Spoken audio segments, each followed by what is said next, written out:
खुलुमबाय सोनाफोरा आंनि मोनसे गोदान ब्लगआव नोंथांमोनखौ फिन खेबसेयाव बरायबावबाय सबाय माजि फरवार्डनाय महर लानसिनाय दामगै इनफाय ब्लगखौ फुरा जोबोसेनो होनानै जाबाय हानायमानि इन्ट्रेस्टिं खालामनो सेस्था खालामोन आं हालाहाय दासान्दि गोजां बोथोरखाय सालायानो बोरैबा गिदिंलागासिनो दं आंना थनथ्र' नांनाय बायदि लाव ओंख्रि थाव सेरनानै सानसुनि नोंथांमोनखौ आङो इन्ट्र'खौ बानायनानै लाग्रोनाय जाबाय आरोना टंलानिफ्राय सफैनाय जोंहा बिबोनां हरफानाय लावा फंबाय लानानै फैनाया आरो ससेनिफ्राय माया लानानै फैनाया ओमफ्राय नै सैसेया थाबाय आरोना बयबो बिथांसो हादों हासिन हानानै होलांबाय आंनो फिसाजों एसे लामाथिं बेरायहैबाय बेखौनो एग्लिगासिनो दङ ओमफ्राय नै मिनिनानै थैगोन आरोना लाव हारसिं ओमफ्राय ना संनो सानदोंमोन आङो दहाय फुङाव आलु परथा जादों आरोना जोङो आलुखौ अभार रुग्रोबाय बिथाङा बांद्रायबायना दा आं हरनोसै आरो लावआवहाय ओमफ्राय ओरैहाय आङो रेडि खालामगासिनो दङ रेन्टाना हजों जों क'क्राझाराव जायाखैनोमोन बायनानै लाबोनायल'मोन लानानै फैबाय खेबसेनो बेखौनो आं भाजा हिसाबै आरोना हागासिनो दङ बेनिफ्राय नै बे खख्लिङा सनाफोर कबिथा गालिमोनि आरोना आब'आ मैया थागथिग होफैबायबो थिगथाक जों लाबोनाय गुदुं सिराव थरसे मोनजालांबाय आरोना मिनिनानै थैगोन ओमफ्राय नैबे मटरमोन दा मटर एसे बेखौ एसे होनोसै नैबे भाजाजों एग्लिनोसै आलु दरनै होनानै ओमफ्रायहाय मैयानि ना एवथुमनाय दंखायो बेखौ लावजों लागावनोसै आरोना नै आरो ओंख्रि संखानाय टमेट' आलु ना ओंख्रि संखानायाबो थुख्राथाम दंबावोसो जानोसै आरो माथो होनबावनो गथ'फोरनो फ्राय एवना होनोसै गेदेर गोलावफ्रा बिदि जानोसै ओमफ्राय गथ' गथायफ्रा लाव जागोन जाया दुनियानि कनफिउस लोगोसेयैनो आं दालि गरनैसो संबावनोसै आरोना फटाफट सानजौफुनि आदारखौ आङो थुल्लु खालामनानै लागोनसै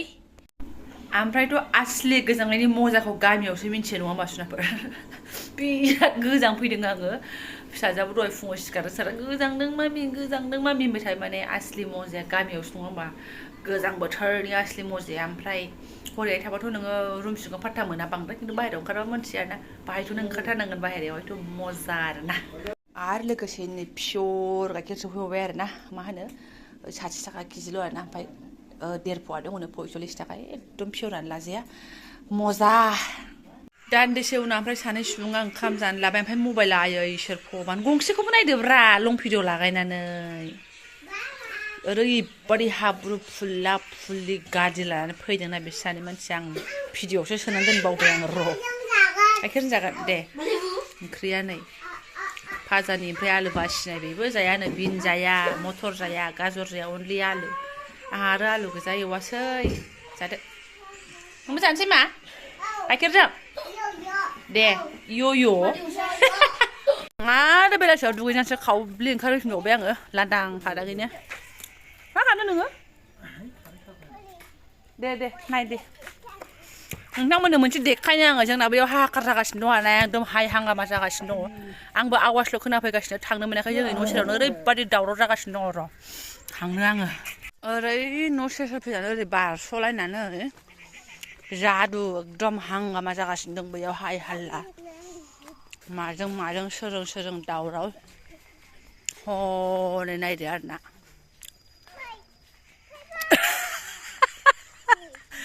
लेंहरबाय थायो हाय आदायाबो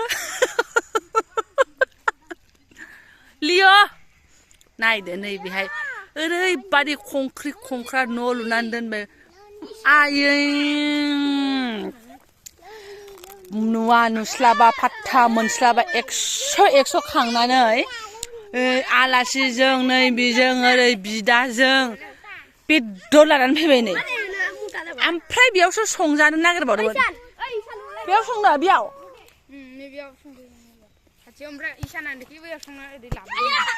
ओमफ्राय बेयाव संनायखौसो माने जागोन जाहैबाय आरो ओरैबादि आं बाय न'आव संनानै आं सारायैनो बेयाव हरगोन आङो ओमफ्राय बेसेबां लाबोखो बेखौ बेसेबां 150नि 50 थाखानि बिदि सोर थिनदों आयौ न'आवनो दङ आं हाला आं सहायनो हाला बे गथ' माखाखौ नायदो नै ओमफ्राय सहायनो हाला आङो नाहरनो आंखौ नाहरनो थिनबाय थाना गिलु बालु दन्दर थांबाथां आयौ खोमसिखोमल' नै गान्दु गोलाव लानानै फैदों कम्बल लानानै फैदों बग्रा लानानै फैदों थांलाय उन्दुहैलाय ओमफ्राय बेयावनो उन्दुगोन नामा राजा नोंसोरखौ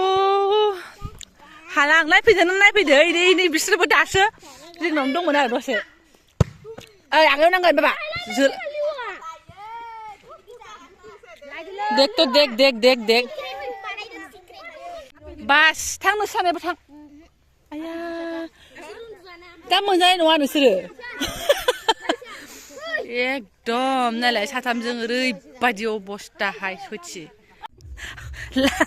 लाइटनि लाहार फाहार खालामगासिनो दं प्लास्टिक ओमफ्राय जोंथारगोनसैलाय दा फिउस थांबायसो खोमा देलाय फ्रा होनलायनाय बिसोरथ' एसे बुवा बिसोरथ' दा एसे खोमसि जागोन नालाय देखायलाय जा मोजां मोनगोन बिसोरो है बुवा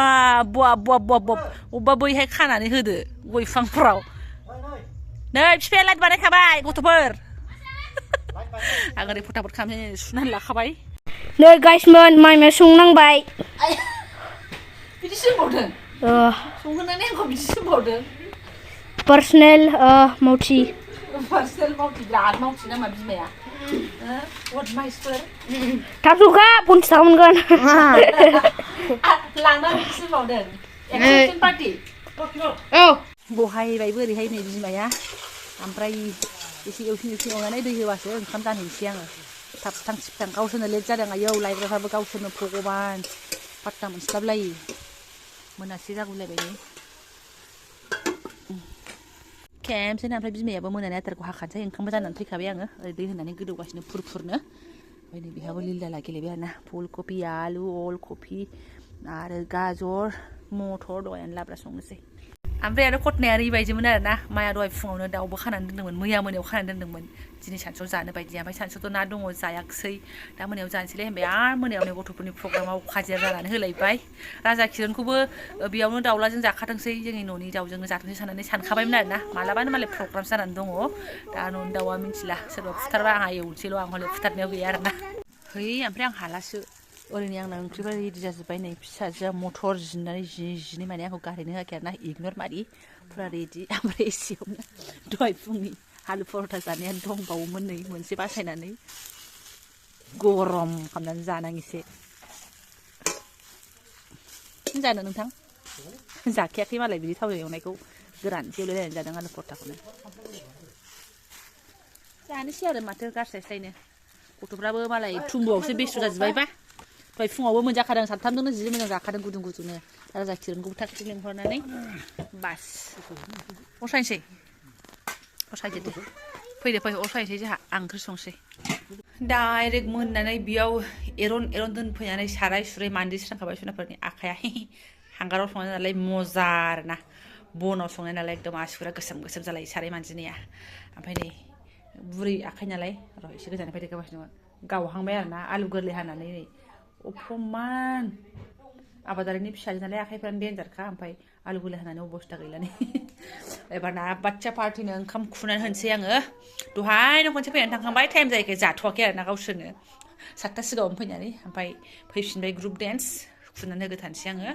साफा स्र' सिबखाबायमोन आङो दागोआथ' दागासै हांगार दागो मा होनबावनो आरो अर रोहो जरायबावबाय दै लगायबाय अर खाथियावनो ग्रिद खामफ्लायाव जाहोनोसै रागा जोंबा जोंबो ग्रोब बावनो जाफैनोसै माथो होनबावनो गथ' गथायनो हरे कृष्ण एसेयावनो ओमफ्राय बिफाया ओरै खुरनानै दोनबाय गोजान मादे फाग्ला जाबाय बियो ओरै खुरनानै दोनजोब्बाय आरोना गथ'फ्रा ग्रेभि जायो नालाय आरो माथो होनना बुंबावनो ओमफ्राय मा मोनो खुलिबाय बोरमासो मोनो जोलैफोरनो हैगोन ओंखामखौ एफा बुरजा दाहो खम खालामबाव थरस' दा हैगोन आङो हाबाब दा जायाबा दानिनो मा आलाय सिलाय आङो जि मोजां खामफ्लाय बहायबाय मालाय खामफ्लायानो अरनि खाथियाव आवगायबोजोब्बाय आरोना आरो बिफाया खामफ्लाय गंफा जादना होबावबाय एफा जादि आरो इसोर एकदम खामफ्लाय नांलायथारगौ जाखाव आरो दंबावो कफि लाब्रा जाना माबाय जायानो नोंनि बडिगार्डआ ओमफ्राय नोंखौ बिनि मबाइलखौ बोरै मोनफ्लांखो आबैनिखौ भगबान बे खेरा बेथियालाय आंनालाय दे जादो दे बे लिडारफोरनो ओंखाम खुरनायासो उखुन्दैया हब आरोना मेगनावहाय अदाबावनो एकदम मानखोबोथारबाय नालाय खम समस्या ओंखाम लास्रांबाय बेदर लास्रांबाय ओमफ्राय मा होनो जानायाथ' जोंनिखौनो जानो हायामोन खिन्थु गावसोर एसे फैसा खांनानै जायोबा माने एकदम पिकनिक बिदि मोनथारो आरोना आं बिदि साननानै ओंखायनो माना खालामाखै 50 थाखायानो जा 100 थाखायानो जा जुदि खांनानै जायोबा आसलि पिकनिक मोनोब्रा बिदिबायदि जाबाय आरो इसोर दा फुरा दुगा मजा जाबायब्रा इसोरो फैसा खांनानै जादों बेबायदि होननानै बिसोर सानै पिकनिक जाबाथाय मालाबा आब'आ संनांगौ जायो राजा खिर'नि बिमाया ओमफ्राय मालाबा आं आरोना ओमफ्राय नै बेहाय एबारसो जयेन थंलाना दे दासोरां राजा माइदि मोनदों पिकनिक जानानै जसथार मालाय मोजां मोनदों थंला कम्पानिया बापरे बाप लाइटआ ओमफ्राय जाखां लोंखां साथाम मानसिया थांबावबाय आरोना खाथियाव नायनोसै आंबो र' एसे लाइट होनानै माबायदि स्रां स्रां जायो बापरे बाप बाप बाप बमा गावनाया उखुन्दै खुग्लुंजोब्बाय हनै आं हाला मोनामबाय बमाया मोनामबायनो जि मोजां जाखारफैदोंथ' लाइटआ खामानि होदोंथ' बिफा बानायनानै होनाया बापा ओइ हजम खालामसै होनलायो मालाय इयाव फैनानै उन्दुदों नामा हो थांथारदोंथ' इनि राजा खिर'मोननि अमा फारामखौ नुहुरलायथारदों बापा ओइ बा लाइटनि पावारा माथो ओरैसे फैजोबथारदों न'निखौ फिसा फिसा गैला बमाया गैला गावजोब्बाय बापा रे नोंसिना बेनो मागो बेनो निउ इयार जाजोबथारबाय मालाय आरो खम्बल गिदिरखौ फोरला फोथाब गांसे लानानै फैबावदों दे रायजोफ्रा माया आंखौ होनलांखाबाय बिमाया सुनानै गालांनांगोन होननानै बेनि नाहरसाय ओमफ्राय सार्सलाइटखौ माजों लड खालामनानै दोनफैदों हाला आङो दहाय सानावथ' मोनायावबो उन्दुगोन होनबावलायनायसोमोन ओइ राजा खिर'नाबो गान्दु लानानै फैदों खम्बल लानानै फैदों बेबो बापारे बापा बापा हा गाव दे गाव ओइ जायाखिसै मा जायाखिसै ओइ जेबो नङा दे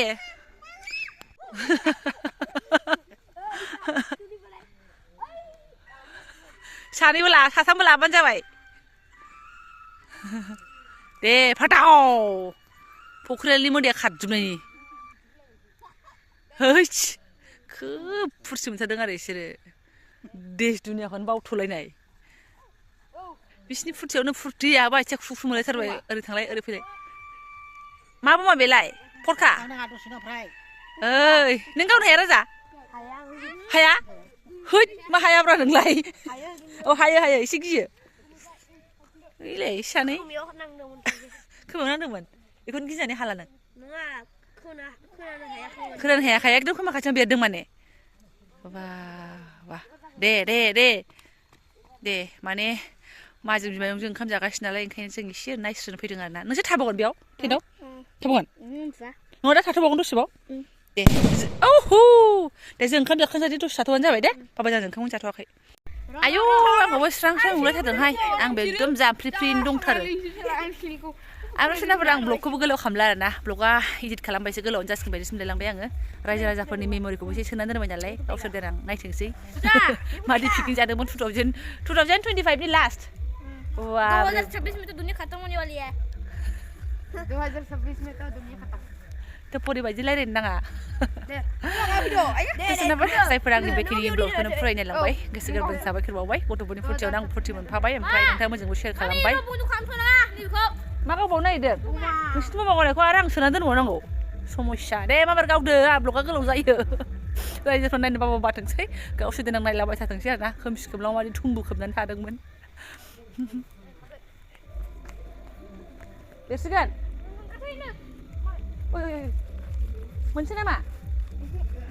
बुरजा फ्रा बेमारसो नामा फरखायालाय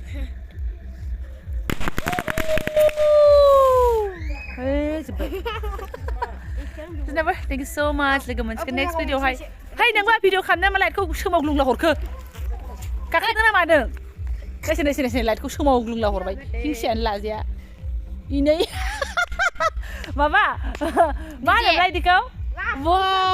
लैथोआव थाग्राफ्रा लैथो गेजेराव दालाय बिदि लाइट थाया मा होनोमोनलाय बिफा जेलफ्राव थाग्राया बिदि लाइटखौ मा होनोमोनलाय बै जेलफ्राव दे थायो जेलफ्राव थायोलाय नोंबो नुवाखै खोमा आरो हा मा होनो एल'जेन